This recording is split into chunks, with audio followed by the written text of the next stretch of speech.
আসসালামু আলাইকুম রহমতুল্লাহি ওবরকাতুহু। সম্মানিত দর্শক, প্রবাসী থেকে যারা কন্টেন্ট তৈরি করেন, মানে ইউটিউবে কন্টেন্ট তৈরি করেন, মূলত রাজনৈতিক বিষয়াদি, কখনো কখনো দেশীয়, কখনো কখনো আন্তর্জাতিক। তো যারা দীর্ঘদিন ধরে এই কাজগুলো করছে সুনামের সঙ্গে, সুখ্যাতির সঙ্গে, এবং যাদের মোটামুটি একটা ওয়েট অ্যান্ড ব্যালেন্স রয়েছে, কোনো অবস্থাতে তারা অসম্মানিত নন, এবং কোনো অবস্থাতেই তারা তাদের যে মান, সেই মানের বাইরে গিয়ে তারা এখনও অবধি কোনো আজেবাজে শব্দ, কথা, তথ্য বিকৃতি ইত্যাদি যারা করেননি, দেশের বাইরে যারা রয়েছেন, তাদের মধ্যে সাংবাদিক শাহেদ আলম আমি মনে করি খুবই গুরুত্বপূর্ণ একজন ব্যক্তি। এই ভদ্রলোকের সঙ্গে আমার সরাসরি কখনো কথা হয়নি, পরিচয় হয়নি। উনিও আমাকে যেভাবে জানেন, আমি তাকে সেভাবে জানি। সংবাদপত্রের একজন মানুষ, এখন প্রবাসে আছেন, এবং তার বক্তব্য দ্বারাই আমি বুঝতে পারি যে তিনি একসময় ঢাকা বিশ্ববিদ্যালয়ের সাংবাদিকতা বিভাগের ছাত্র ছিলেন। দেশের প্রথম সারির পত্রিকাগুলোতে চাকরি করেছেন, তারপর তিনি প্রবাসে আছেন। তার শিক্ষা, তার উচ্চারণ, তার বাচনভঙ্গি সব কিছুর মধ্যেই তার একটা নিজস্ব বৈশিষ্ট্য রয়েছে। এই ভদ্রলোক আওয়ামী লীগ জমানাতে আওয়ামী লীগের বিরুদ্ধে যে সকল প্রচার করতেন দেশের বাইরে, এবং সে সকল প্রচারের ফলে কি হতো, আওয়ামী লীগের জন্য যে একটা দায় তৈরি হতো, এই দায়গুলো মূলত এড়ানো আওয়ামী লীগের পক্ষে সম্ভব হয়নি। এখন অনেকেই নতুন এসছেন, যাদের ইউটিউবিংয়ের বা কন্টেন্ট তৈরির ক্ষেত্রে জনপ্রিয়তার বয়স 2 বছর 2.5 বছরের বেশি নয়। কিন্তু শাহেদ আলম বা ওনার মতো যারা যারা আছেন, যারা একেবারে প্রথম থেকে প্রাণান্ত চেষ্টা করছেন শেখ হাসিনার বিরুদ্ধে একটা ন্যারেটিভ তৈরি করার জন্য, এবং তারা সফল হয়েছেন। এবং তারা যে বিষয়গুলো ধরুন আজ থেকে 5 বছর 6 বছর আগে যে কথাগুলো বলেছেন, সেগুলো দেখা গেল যে জনপ্রিয় হয়ে যাওয়া অনেক ইউটিউবার রয়েছেন, কন্টেন্ট ক্রিয়েটর রয়েছেন, তারা সেই বিষয়গুলো আবার সেটা প্রচার করছেন এবং ওটাকে আরও ম্যাটেরিয়ালাইজ করে দিয়েছেন। কিন্তু সূত্রটা শুরু হয়েছিল সেই ইউটিউব যে জার্নালিজম, সেই জার্নালিজম যারা এই শাহেদ আলমদের মতো দেশের বাইরে বসে শুরু করেছিলেন, তারাই এখানে পথিকৃত। তো যখন এই আওয়ামী লীগ সরকারের পতন হলো, নতুন ইনুস সরকার আসলেন, এনসিপি গঠিত হলো, সমন্বয়ক নামক যে একটি সংগঠন রয়েছে, আমরা সেই বিষয়গুলির সঙ্গে পরিচিত হলাম। তখন অন্য সব ইউটিউব কন্টেন্ট ক্রিয়েটরের মতো জনাব শাহেদ আলম তিনিও বাংলাদেশে এলেন, ব্যাপকভাবে নন্দিত হলেন। সরকারের অনেক কর্তা ব্যক্তির সঙ্গে তাদের ব্যক্তিগত সখ্যতা, বন্ধুত্ব এটা দীর্ঘদিন ধরে ছিল। তো সেক্ষেত্রে বর্তমানে এনসিপির একজন তাবেদার হয়ে যাওয়া, সরকারের একজন তাবেদার হওয়া, প্রেস বিভাগে অন্যান্য যারা বড় বড় পদে নিয়োগ লাভ করেছেন, যেমন বিবিসির আকবর সাহেব করেছেন, গোলাম মুর্তজা সাহেব ডেইলি স্টারে চাকরি করতেন, তিনি এখন সিনিয়র সচিবের পদমর্যাদায়, দুজনই লন্ডনে আছেন, আকবর সাহেব আর গোলাম মুর্তজা আছেন আমেরিকাতে। তো এরকম একটা পদ পদবি আসলে বাগিয়ে নেওয়া কোনো অবস্থাতেই মিস্টার শাহেদ আলমের জন্য খুব কঠিন ছিল না। এর কারণ হলো ইউটিউবে তার যে কন্টেন্ট পার্টনার, দীর্ঘদিনের কন্টেন্ট পার্টনার মিস্টার মনির হায়দার। তো যেখানে মনির হায়দার প্রিন্সিপাল পার্সন, এখানে শাহেদ আলম, আর তাকে সাহায্যকারী হিসেবে কন্টেন্ট ক্রিয়েট করেছে মনির হায়দার। আর সংবাদপত্রে যদি শাহেদ আলমের সফলতা ধরেন, তো সেক্ষেত্রে মনির হায়দারের চেয়ে তার সফলতা অনেক নান্দনিক, অনেক বিস্তৃত। মনির হায়দার আলোচিত, কিন্তু শাহেদ আলম এর যে সংবাদপত্রে আমি যতটুকু জেনেছি বা দেখেছি, he had a very glorious time. অত্যন্ত সুন্দর একটা সময় তিনি কাটিয়েছেন বাংলাদেশের মূলধারার গণমাধ্যমে। তো সেখানে মনির হায়দার যদি সিনিয়র সচিবের পদমর্যাদায় বিশেষ সহকারী হতে পারেন ডক্টর মোহাম্মদ ইউনূসের, তো সেক্ষেত্রে শাহেদ আলম তো অবশ্যই হতে পারতেন। তিনি প্রেস সচিব হতে পারতেন, বা প্রেস সচিব না হয়ে অন্য যে কোনো একটা গুরুত্বপূর্ণ পদে যেতে পারতেন। কিন্তু সেই জায়গাতে সম্ভবত তার ওইরকম কোনো চেষ্টা ছিল না, আগ্রহ ছিল না। এনিওয়ে, কিন্তু তিনি যে কাজটি আওয়ামী লীগের বিরুদ্ধে করেছেন, সেই কাজটি আরও ম্যাটিকুলাসলি এই সময়টিতে তিনি করে যাচ্ছেন। তিনি সরাসরি ইউনূস সরকারের এভাবে সমালোচনা মাঝে মধ্যে খুব অল্প করছেন, কিন্তু যতটুকু করছেন ওটা প্রথম আলোর মতো একদম পাঞ্চিং। সঙ্গে সঙ্গে সেটা দেখা গেল যে ইউনূস সরকারের পক্ষে 100টা কন্টেন্ট তৈরি করা, বা বিপক্ষে ১০০টা কথা অনেকে বলেন, কিন্তু সেই কথার চাইতে শাহেদ আলম যখন এরকম একটা বিষয় তুলেন, একটা ন্যারেটিভ তুলেন, ওটা সরকারের জন্য একটা ভীষণ রকম বিব্রতকর পরিস্থিতি তৈরি হয়ে যায়। এবং এখন সরকারের বিরুদ্ধে বাংলাদেশে বা দেশের বাইরে যে সকল ন্যারেটিভগুলো আসছে, সেই ন্যারেটিভগুলো যাকে বলা হয় এই শাহেদ আলমের সৃষ্টি। তিনি কোনোদিন নুনুজ বলেছেন কিনা আমি বলতে পারবো না, কিন্তু তার মুখে আমি ৩ ইঞ্চি শব্দটা শুনেছি। তো সেই ৩ ইঞ্চি শব্দটি এখন একটা জাতীয় শব্দে পরিণত হয়েছে। আরেকটি হলো, তিনি আরেকটা ন্যারেটিভ, পিনাকি যেভাবে জয় বাংলা ন্যারেটিভ তৈরি করেছিল, ঠিক তদ্রূপ তিনি এখন আলবটর একটা ন্যারেটিভ তৈরি করে ফেলেছেন।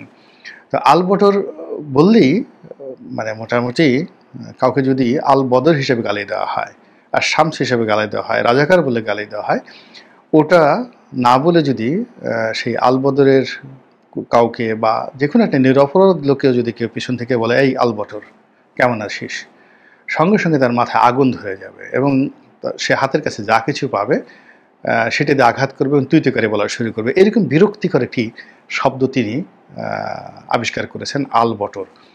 এখন এই আলবটর শব্দটি সারা বাংলাদেশে জামাত এবং শিবিরকে রীতিমতো সংক্ষুব্ধ, বিক্ষুব্ধ এবং তছনছ করে দিচ্ছে। তারা শাহেদ আলমকে নিয়ে খুব গালাগালি করছেন, বিরিয়ানি শাহেদ বলছেন, ইত্যাদি ইত্যাদি নানা রকম কথাবার্তা বলছেন, কিন্তু আলবটরের মতো এরকম শক্তিশালী শব্দ এখন পর্যন্ত তারা তৈরি করতে পারেননি।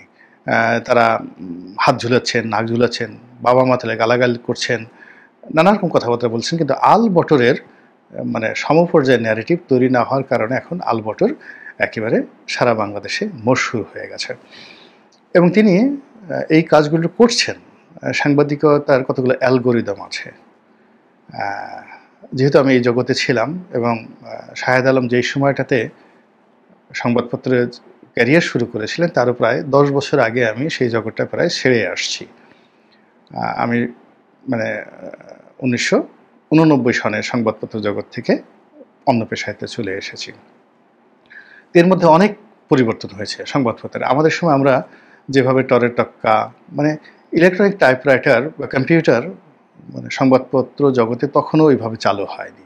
হাতে গোনা দু একটা পত্রিকা তখন সেই 89 সনে তারা এইভাবে শুরু করেছিল। মানে স্টাফদের কম্পিউটার, শুধুমাত্র কম্পিউটার যেটা ছিল কম্পোজ করার জন্য, তাও সেখানে ওই বিজয় কিবোর্ড, তন্নি কিবোর্ড, অ্যাপেলের সেই যে সফটওয়্যার যেটা রয়েছে, তো ওটা দিয়ে কাজকর্ম হতো। হ্যাঁ, কাজকর্ম হতো এবং যারা শুধুমাত্র টাইপ করতো তারা, কিন্তু যারা রিপোর্টিং করতেন এদের পুরোটাই তাদের হাতে লিখে কাজ করতে হতো। এবং আমাদের যে এডিটিং থেকে শুরু করে যা কিছু আছে এখানে হাতে লিখে পুরো কাজটা হতো। আর অফিসে যে টেলেক্স ছিল সেই টেলেক্সে ইউএনবি থেকে, রয়টার থেকে, তারপরে শেষে এএফপি থেকে, বাসস থেকে আমরা নিয়মিত সাবস্ক্রিপশন পেতাম। মানে তাদের যে রিপোর্টগুলো ইংরেজিতে আসতো ওইগুলো আমরা অনুবাদ করতাম, ইন্টারন্যাশনাল এবং লোকাল নিউজ, তার সঙ্গে সঙ্গে রিপোর্টাররা যে রিপোর্টগুলো আনতো। আর দেশের বাইরে থেকে মফস্বলে যারা সংবাদ পাঠাতেন, তো তাদেরকে নিয়ে একটা মফস্বল বিভাগ ছিল। এবং পত্রিকার মধ্যে সবচেয়ে আসলে মফস্বল যিনি ডেস্ক দেখতেন, মফস্বল সম্পাদক, তিনি যে কোনো কারণে প্রভাবশালী ছিলেন, অসাধারণ প্রভাবশালী ছিলেন। আর নিউজ এডিটর পত্রিকার ভেতরে আর পত্রিকার বাইরে গিয়ে দেখা গেল প্রেস ক্লাবে গিয়ে চিফ রিপোর্টার, এই পদবিগুলো 1989 সন পর্যন্ত ছিল। কিন্তু ইলেকট্রনিক্স মাধ্যম আসার পর, বিশেষ করে 21শে টেলিভিশন আসার পর এই পুরো থিমটা চেঞ্জ হয়ে যায়। পুরো থিমটা চেঞ্জ হয়ে একটা নতুন ধারার সাংবাদিকতা বা সংবাদপত্র শুরু হয়, যেটার সঙ্গে আমি আসলে পরিচিত নই। আমি 89 সন পর্যন্ত ওই জিনিসগুলো জানি। টরে টক্কা টাইপের যারা সাংবাদিকতা করতেন, তো ওই সাংবাদিকতা করতেন, অফিসে বসে একটা বেনসনের সিগারেটের প্যাকেট রাখতেন, একটা বেনসন সিগারেট ধরাতেন, এ খুব অভিজাত সাংবাদিক, এই পর্যন্তই। বিভিন্ন দূতাবাস থেকে একটু দাওয়াত ঠাত করা হতো, ভালো মধ্যে খাওয়া দাওয়া দিত, একটু ড্রিঙ্কস টিঙ্কস করাতো, আসার সময় কিছু উপহার দিত, একটা শার্ট বা গেঞ্জি। এতেই সংবাদপত্রের যারা শীর্ষ কর্তা তারা খুব আহ্লাদিত হতেন, সম্মানিত বোধ করতেন। কিন্তু আজকের মতো 200 কোটি 300 কোটি টাকার মালিক কোনো সাংবাদিক হবেন, এটা ঠিক ওই সময়টাতে এই ধরনের চিন্তা মানুষের মাথায় আসতো না। কল্পনাই করা যেত না ৮৬, ৮৯ বা ৮০-র দশকে।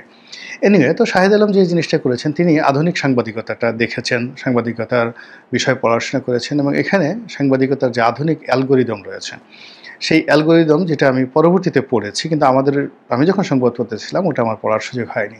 সেই অ্যালগোরিদম অনুযায়ী দীর্ঘ মেয়াদে, মানে অ্যাটলিস্ট ৫ বছর সামনে রেখে তিনি সেই কাজগুলো করছেন। অর্থাৎ এক একটা ন্যারেটিভ, এক একটা বিষয় তিনি ঢুকিয়ে দিচ্ছেন, তার মুখ দিয়ে ঢুকিয়ে দিচ্ছেন, সেটা হয়তো ১০ মুখে ছড়িয়ে পড়ছে।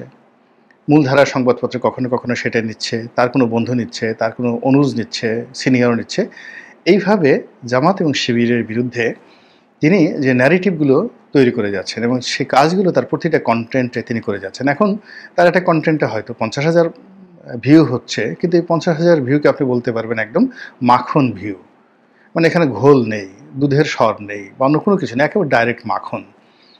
কিন্তু দেখা গেল যে অন্য একজন কন্টেন্ট ক্রিয়েটার, তিনি হয়তো একটা কন্টেন্ট তৈরি করেছেন, সেখানে 1 মিলিয়ন হয়ে গেছে, 2 মিলিয়ন হয়ে গেছে, 5 মিলিয়ন হয়ে গেছে, কিন্তু এগুলো সবই যারা দর্শক, এদের একটা বিরাট অংশ চিন্তা করে না, তারা সবসময় শুধু ঠিক ঠিক বলে এবং ওই যখন দেখে তখন বাহাবা বাহাবা দেয় আর এরপরে ভুলে যায়। কিন্তু শাহেদ আলমের যে কন্টেন্টগুলো যারা দেখে, তারা ওর কথাগুলো শুনে, ওনার কথাগুলো শুনে, সরি আমি মানে আমাদের আসলে বাঙালি জাতি হিসেবে আমরা একটা অসভ্য জাতি, আমরা কাউকে সম্মান করতে পারি না, বয়সে ছোট হলেই তুই তুকারি ও এই সমস্ত কথাবার্তা বলার চেষ্টা করি, কিন্তু নিজের সন্তানও যখন বড় হয়ে যায় তাকে সম্মান করতে হয়। শাহেদ আলম নিঃসন্দেহে আমি মনে করি সম্মান পাওয়ার জন্য একজন ব্যক্তি। তো এই জন্য ও শব্দটি এই বাঙালির চরিত্রে কেন বলে ফেলছি, আবার উনি যেটা বললাম সেটা হলো আমার জ্ঞানের কারণে মনে করছি যে he should be respected as like in that way. তো এখন সে যে ন্যারেটিভগুলো তৈরি করছে জামাত এবং শিবিরের বিরুদ্ধে, এখন এই ন্যারেটিভগুলোর বিরুদ্ধে জামাত শিবির সংক্ষুব্ধ হচ্ছে, বিক্ষুব্ধ হচ্ছে তাদের যারা পোষা লোকজন রয়েছেন, যাদেরকে নিয়মিত তারা মাসোহারা দেন দেশে দেশের বাইরে। যেভাবে আওয়ামী লীগ একটা বিরাট সাইবার বাহিনী তৈরি করেছিল এবং যাদেরকে নিয়মিত কত ৮,০০০ না ১০,০০০ টাকা করে প্রতি মাসে মাসোহারা দেওয়া হতো, আমরা শুনেছি, সত্য মিথ্যা জানি না। তো এরা এই কাজই করতো, আওয়ামী লীগের বিরুদ্ধে কোনো কথা কেউ বললে ফেসবুকে হোক, টুইটারে হোক, ইউটিউবে হোক, ওখানে দল বেঁধে গিয়ে তারা আক্রমণ চালাতো, গালাগাল করতো।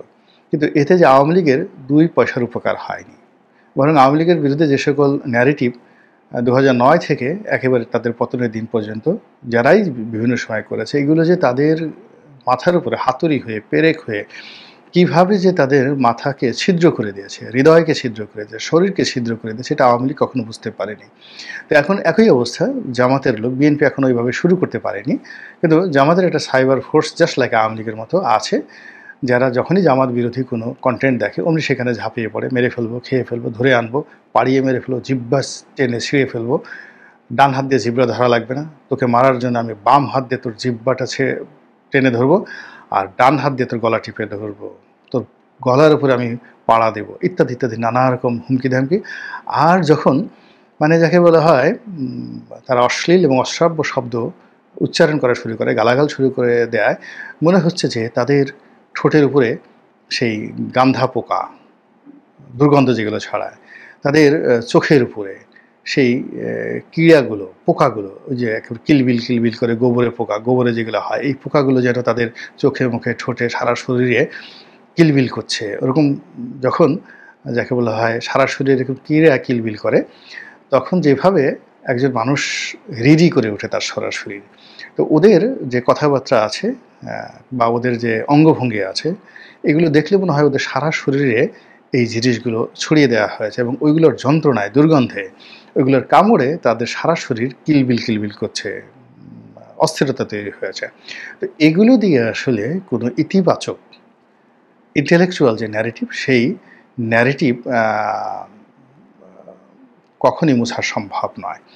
এখানে আমি নাম বলবো না, বেশ কয়েকজন জামাত বিরোধী ইউটিউব কন্টেন্ট ক্রিয়েটার রয়েছেন যারা যথেষ্ট শিক্ষিত, কিন্তু তাদের সাস্টেনেবিলিটি এবং যেটা বলা হয় কন্টিনিউটি, এটা নাই। তারা ধারাবাহিকতা রাখতে পারে না, ইংরেজিতে যেটিকে বলা হয় কনসিস্টেন্সি। তো না থাকার কারণে কি হলো, বয়স্ক, শিক্ষিত, doctorate degree holder Shahed Alam সাহেবদের চাইতে অনেক অনেক লেখাপড়া জানা এবং সফল, ব্যক্তিগত জীবনে সফল। তারা বেশ কয়েকজন জামাতের বিরুদ্ধে অনেক কথা বলার চেষ্টা করেছেন, কিন্তু তারা কন্টিনিউটি রাখতে পারেননি, ধারাবাহিকতা রাখতে পারেনি, এবং ওখানে সাংবাদিকতার অ্যালগোরিদমটা ব্যবহৃত হয়নি। ফলে তাদের কোনো একটা কথা ন্যারেটিভ তৈরি হয়নি, কোনো একটি কথা জামাতকে বিক্ষুব্ধ করেনি, শিবিরকে বিক্ষুব্ধ করেনি, যেভাবে শাহেদ আলমের বক্তব্যগুলো জামাত শিবিরকে বিক্ষুব্ধ করে তুলেছে। এবং এটা এই মুহূর্তে শাহেদ আলম কেন করছেন, কী করছেন আমি জানি না। তবে তিনি যে টাকার জন্য করছেন না, তিনি যে বিএনপির পক্ষ হয়ে করছেন না, বা ভারতের পক্ষ হয়ে করছেন না, এটা মোটামুটি বোঝা যায়, এটা মোটামুটি বোঝা যায়। তো তাই যদি হয়, আমার ভুলও হতে পারে, তাই যদি হয় তাহলে তো তিনি রীতিমতো একটা যে জিহাদ শুরু করেছেন, যুদ্ধ শুরু করেছেন নিজের সঙ্গে, জামাতের সঙ্গে, পুরো রাজনৈতিক সিস্টেমের বিরুদ্ধে তিনি যে লড়াইটা শুরু করেছেন, সেই লড়াইটি কীভাবে কোন পরিণতির দিকে এগিয়ে যায় সেটি এখন দেখার বিষয়। মহান আল্লাহ আমাদের সবাইকে হেদায়েত দান করুন এবং হেফাজত করুন। আসসালামু আলাইকুম ওয়া রাহমাতুল্লাহি ওয়া বারাকাতুহু।